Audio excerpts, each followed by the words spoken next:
190 million pound reference का फैसला कल सुबह 11:30 बजे सुनाया जाएगा। एहतसाब अदालत के अमले ने पीटीआई वकला को आगाह कर दिया है। जज नासिर जावेद राना महफूज शुदा फैसला सुनाएंगे। इससे कबल इस रेफरेंस का फैसला 3 मरतबा मौखर किया जा चुका है। एहतसाब अदालत ने फैसला 18 दिसंबर को महफूज किया था। एहतसाब अदालत ने फैसला सुनाने के लिए पहले 23 दिसंबर और उसके बाद 6 जनवरी की तारीख मुकर्रर की थी, जबकि तीसरी बार 13 जनवरी को तारीख दी। ताहम उस रोज भी फैसला नहीं सुनाया जा सका और मौखर कर दिया गया। 190 मिलियन पाउंड रेफरेंस का फैसला कल सुबह 11:30 बजे सुनाया जाएगा। एहतसाब अदालत के अमले ने पीटीआई वकला को आगाह कर दिया है।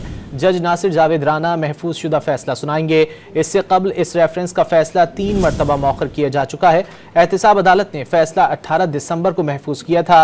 एहतसाब अदालत ने फैसला सुनाने के लिए पहले 23 दिसंबर और उसके बाद 6 जनवरी की तारीख मुकर्रर की थी, जबकि तीसरी बार 13 जनवरी को तारीख दी। ताहम उस रोज भी फैसला नहीं सुनाया जा सका और मौखर कर दिया गया।